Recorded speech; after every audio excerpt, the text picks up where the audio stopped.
I'm trying a different recipe on a cowboy candy called candied jalapeno. It is a ball recipe, and the reason why I'm experimenting is, one, I have all these leftover peppers, and they're all varieties. Some are sweet, some are hot, but I'm very pleased that this is all the liquid I have left.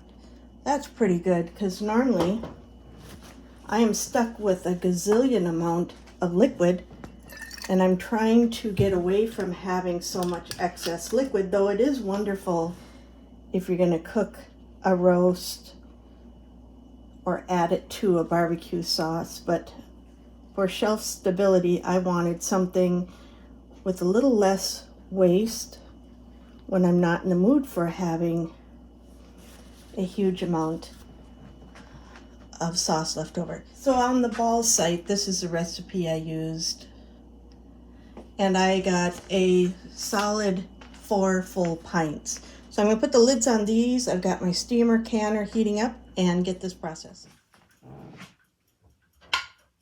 Oh, that was, already had several of them seal. I had 2 of them seal, 3 of them seal. I only have 1 left.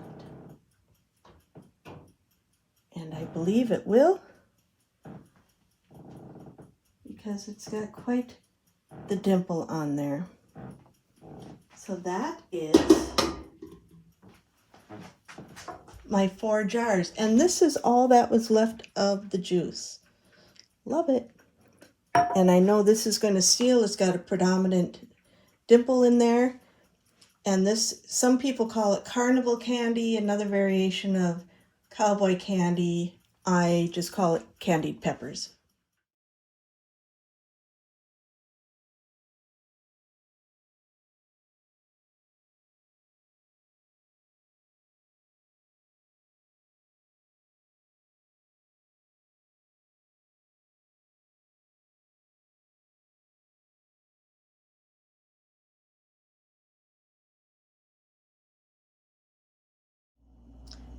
Today I'm going to make some pasta. I'm actually going to make it for some stroganoff.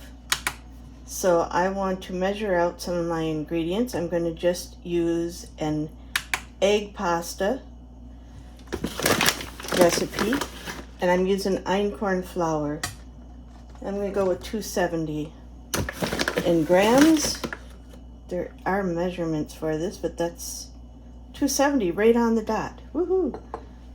I'm going to set this aside, and I'm going to retar my bowl because I need 165 in eggs.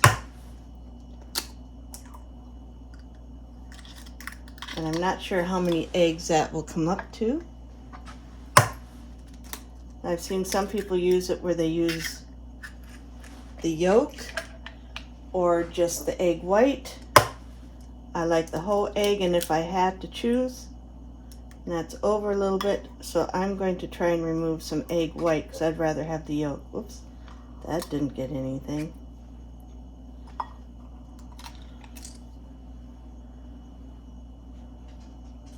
So I need 165.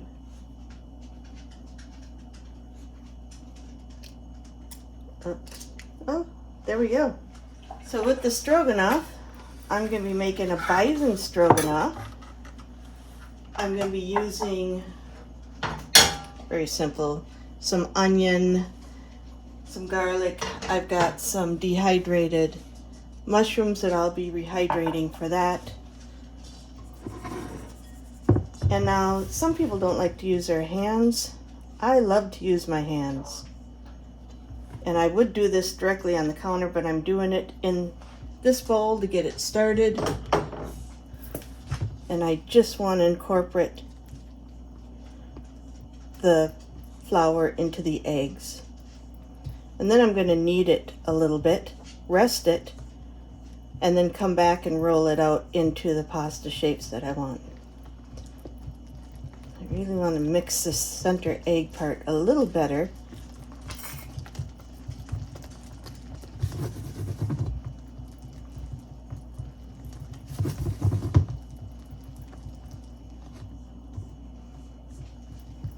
Now one thing you'll notice with einkorn flour, it's so soft. I made biscuits the other day and they were just, it was so silky soft, some sourdough biscuits. And now it's starting to become a little more incorporated. If I wanted to, I could put in a pinch of salt. Just a smidge. You still have plenty of time for mixing, so it will get all incorporated in there. Boring the heck out of you guys. I'm going to shut the video off and knead this for about another 5 to 10 minutes. This has just been about 2 minutes worth of kneading, and I will just continue kneading it. I sprinkled maybe a half a teaspoon of flour at the beginning, and that's all I'll use. You can use any type of flour. I'm just using einkorn, but you can use regular all-purpose flour or whatever flour you have and that you like. Using semolina, it's kind of a different recipe.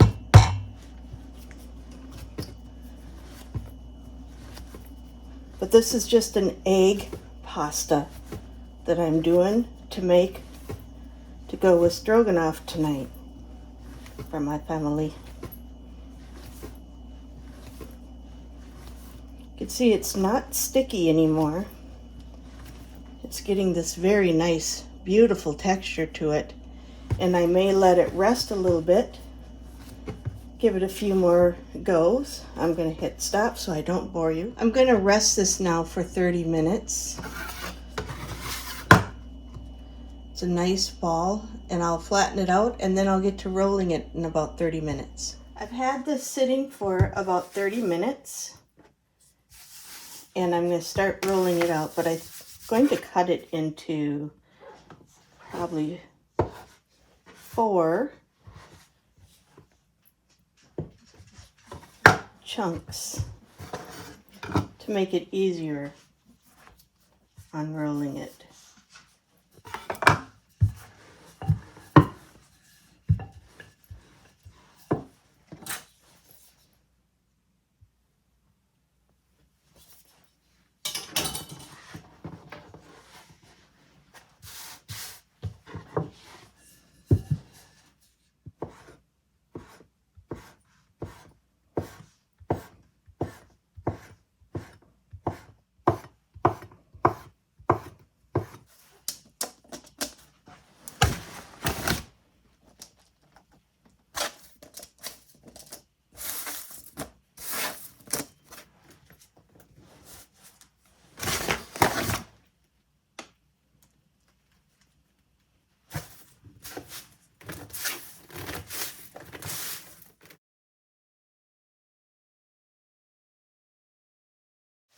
For the stroganoff, this is my own recipe, but it's pretty common. I've just got some meat, some onions, some garlic, some salt and pepper, some Worcestershire sauce. And some recipes will call for sprinkling the flour over. I tend to just like to make a little roux in the center. It's my style of what I do. And I've got about a 1/4 cup of flour, so I'm going to use butter.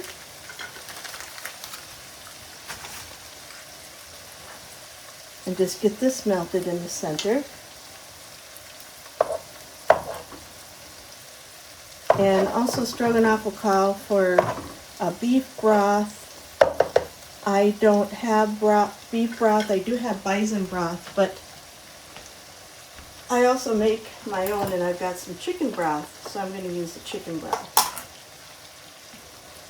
And some whole milk or cream or half and half, whatever you have. So this is just my basic roux. And it's just, what's really important is just to get the butter and the flour cooked. Well, the flour cooked, so it doesn't taste like flour.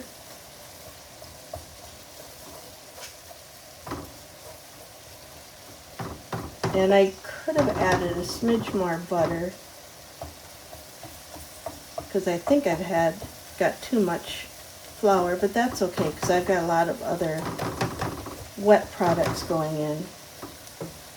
So what I'll probably do is just add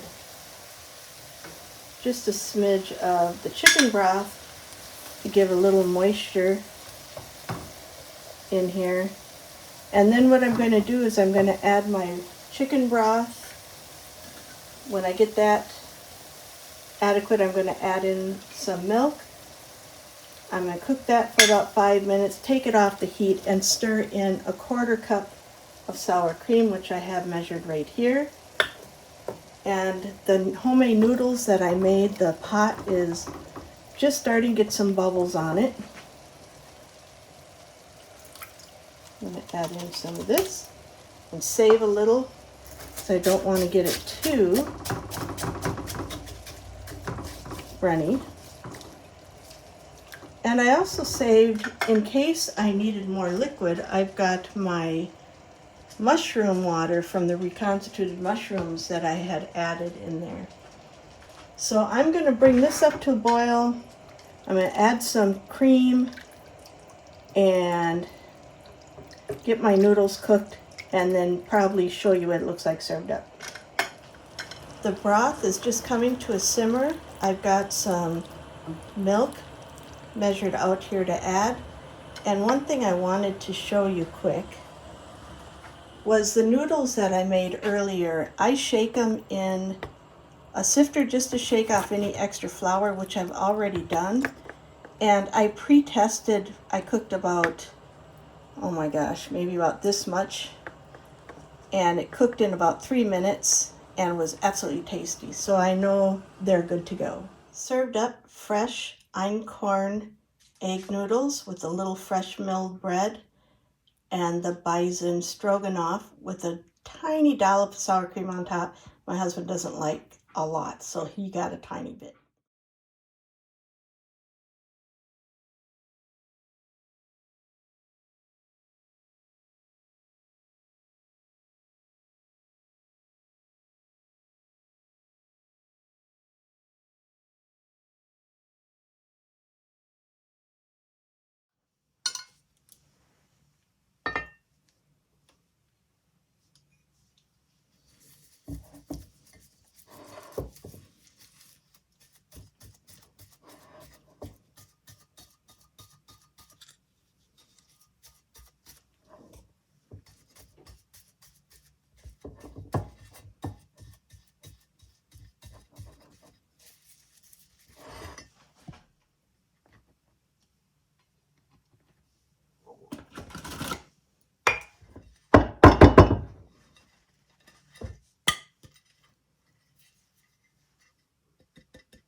I have greased and floured, I buttered and floured my pans.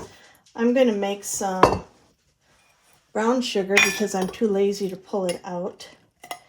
And all that is just some white sugar and some molasses. And as far as the recipe, I just eyeball it until I get where I want it to be, and I think this is going to be plenty. If you make a light brown or a dark brown, will depend on how much molasses you put in. So I will work on this. We'll see. So I've got my brown sugar made, and that's going to be for the streusel topping. And I want to thank Prepper Potpourri. This is the inspiration for my recipe. It's her recipe, but you can see I have really tweaked it. And what I'm going to do is, she called for a 1/2 cup of oil. I'm going to use 1/4 cup of apple butter that I made and a 1/4 cup of oil. She also had a pint on here. I'm just using, well, I've got a pint and an open jar that I'm using. So we'll see how much I get. For the streusel, I'm going to go with 6 tablespoons of butter, 2/3 cup of flour, 1/3 cup of brown sugar, a 1/2 teaspoon of cinnamon, and then I'm going to do a 1/2 cup oats and a pinch of salt for my streusel topping. For her glaze, she whipped it up in the jar because I'm going to be adding in some apples into the batter itself. I might use a little of that liquid. We'll see. I haven't gotten that far yet. And the other thing I changed is on the spices up here, she just added a teaspoon of cinnamon. I'm going to add also a 1/4 teaspoon of ginger and a 1/4 teaspoon of nutmeg. And that inspiration came from one of my other favorite recipes, old-fashioned apple cake with brown sugar frosting. So I'm just kind of tweaking and doing my own thing. When I'm canning, I've got to be exact with the recipes. When I'm cooking, I like to make it up as I go. So next for the streusel, I am going to go with 2/3 cup flour. So I've added my flour, which is 2/3 cup. I'm going to add a 1/3 cup of brown sugar. I'm going to assume that's a 1/3 cup brown sugar because I used the 1/3 cup sugar. I'm going to put in about a heaping, oh, this is a 1/4. Whoops, grabbed the wrong one. About a 1/2 teaspoon of cinnamon. I'm going to put in just a pinch of salt.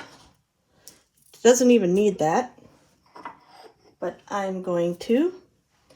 And then I'm going to add in some oats, and I want about a 1/2 cup of oats. Rolled oats, quick oats. This is quick oats, and it's because this is what I have, and I want to get these used up.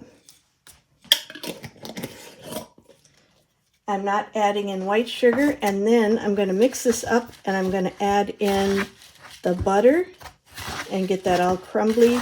My grandmother gave me this bowl 40 years ago, and it is pretty sorry, seeing sorry days, but I have made streusel in this bowl for 40 years, so it's kind of tradition. It is cracking all over the place. I don't know what I'm going to do once that is gone. So about 5 to 6 tablespoons of butter, and I really don't have this measured very well, but I think I'll keep it there.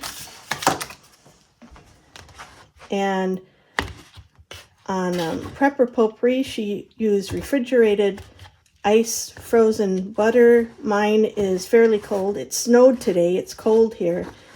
Probably not as cold as the refrigerator butter, but good enough for what I'm going to do with it. So I'm just going to continue mashing this until I get a pea-size crumb. It's not perfect, but it's pretty good for where I want it to be. So I'm going to set that aside. My streusel is done. I normally drain my apples, but I'm going to try scooping them out. See how that goes. I also got a couple of extra dishes just in case I need some more. But normally you mix your dry and your wet ingredients separate. But I am just going to get my wet mixed and add in most of my dry, get it mixed up, and then add the rest of the flour. And these eggs are fresh from our neighbors. She delivers them every Friday, which is a treat. This is a whisk.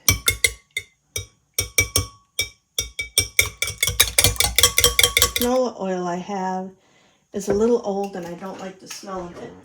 I'm also going to add some apple butter, which I find creates more of a moist bread or cake.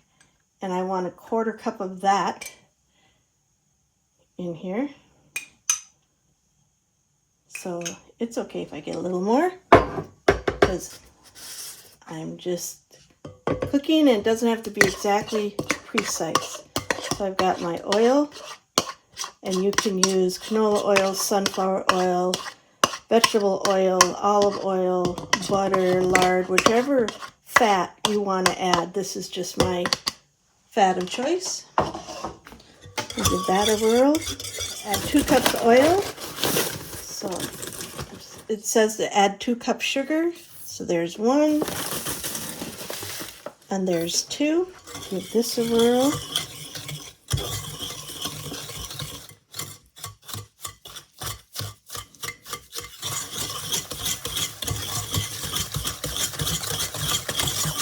For other wet ingredients, I'm going to be adding some spiced apples that I can from our tree. And I'm going to mostly drain these off. I don't care if it's got a little moisture in there. It shan't bother me a bit. These apples I use on so many things, on top of oatmeal and pancakes, and I make cakes and all sorts of nummy things. They're just a plain apple in a very, very light sugar syrup, very light, with a little bit of spice. So that there is also a wet ingredient. And some vanilla.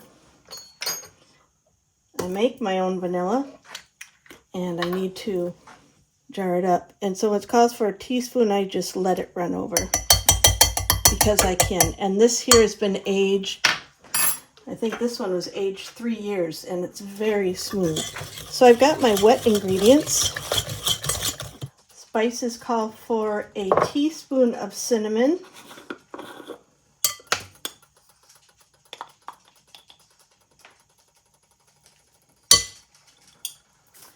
and I'm choosing to also add a little extra nutmeg, and I have the whole nutmeg. I prefer it grated, but I accidentally ordered this one time, so I use it up where I can. So I'm going to add 1/4 of a teaspoon of nutmeg in there, maybe a smidge more.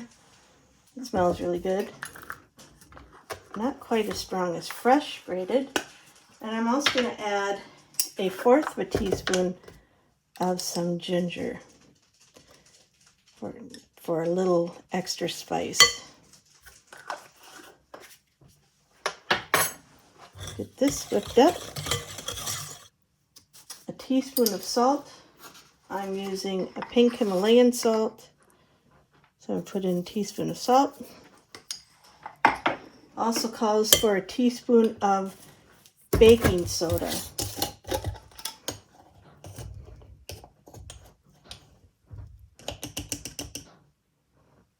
Put that in my cup.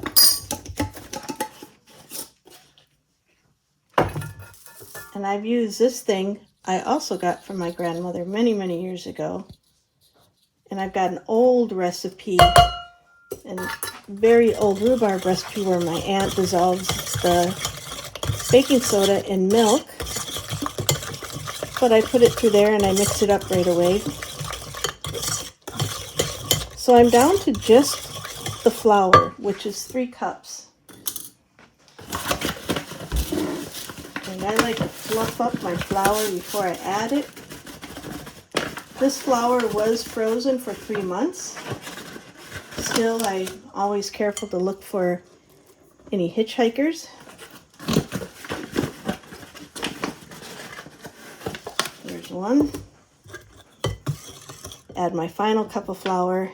Now I noticed when Potpourri did hers, she had her mixer on, and it was a very dense dough. And I'm just using some creative artistic license because I added in the chopped apple. So I know mine's not going to be quite as dense as hers, and that's okay. And double check my recipe. I got my oil, which was a 1/2 cup of oil, but I used 1/4 cup apple butter and a 1/4 cup oil. I got the 2 cups sugar. I got the 3 eggs. I got the vanilla. Yeah, that's going to be nice. So I'm going to add 1/2 in this one.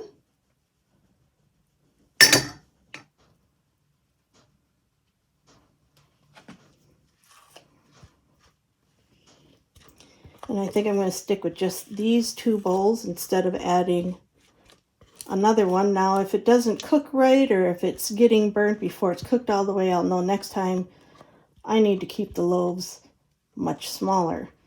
But I am experimenting, creating this recipe, as well as going off of Prepper Potpourri's recipe. So it'll be an experiment to see how it comes out. I want to get all this deliciousness up, and then kind of mixed it in. And I've got a couple jars here, so we're going to kind of do what she did.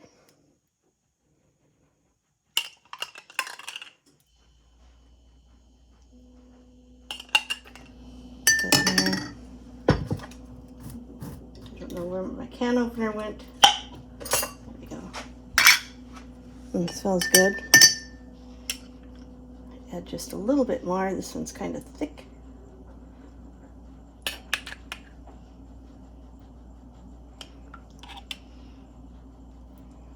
Oh, a little more in here too. I think she said a pint, but because I've got them apples in there, I'm just going to kind of go by feel. And she kind of swirled it in.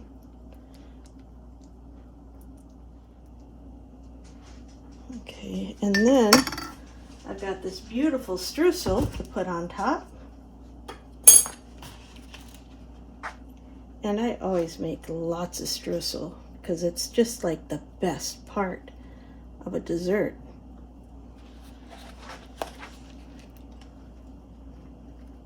So I'm going to put this in the oven at 350 for 50 minutes to 1 hour.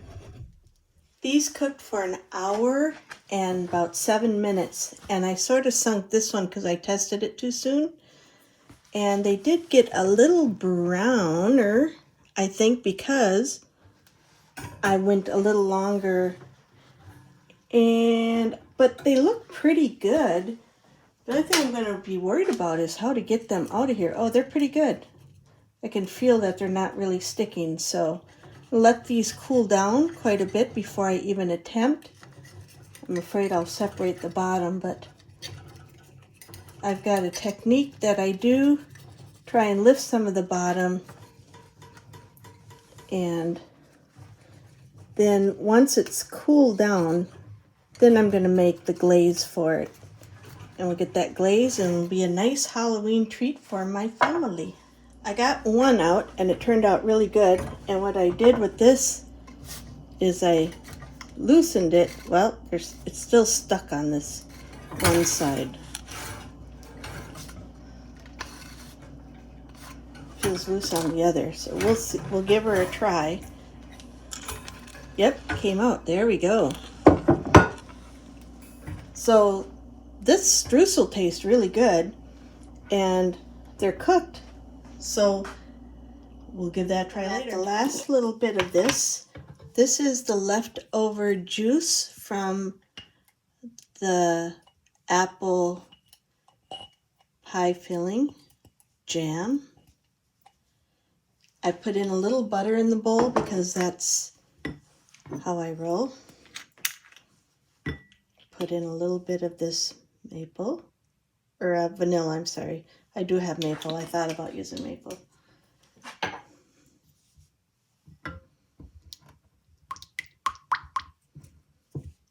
And then we'll add in some powdered sugar,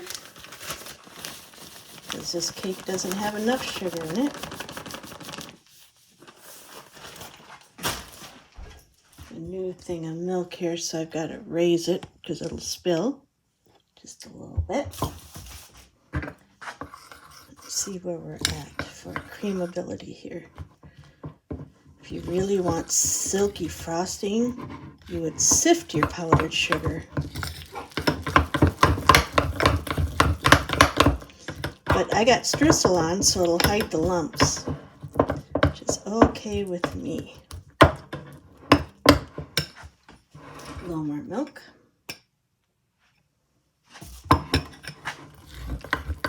Coagulated. Okay, this is kind of thick, but the cake is still a little warm, maybe too thick. We'll do one thick and one thin.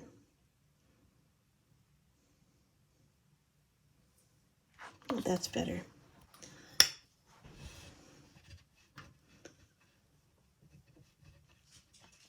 I think this is going to be delicious. Just can I wait until my family gets home to dig in? Well, I think so. They'll be home within a half an hour. Halloween night's almost 6 o'clock. Coaching, basketball. Made too much of this beautiful frosting, but I don't want to waste it. I'm going to call it. I think those look good. I think they're going to taste magnificent. Thank you, Prepper Poper. Family's home. So we're going to cut into this. And I've got the wrong knife.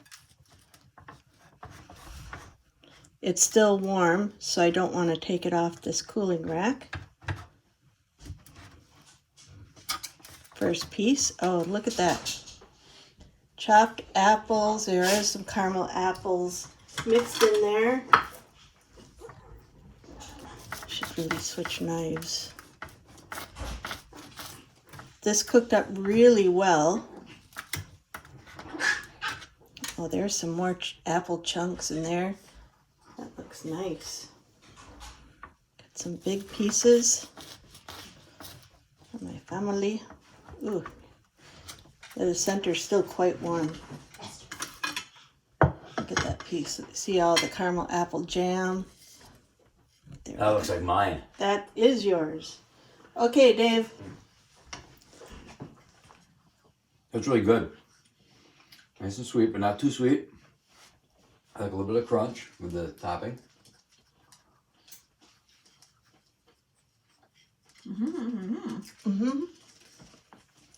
Thumbs up.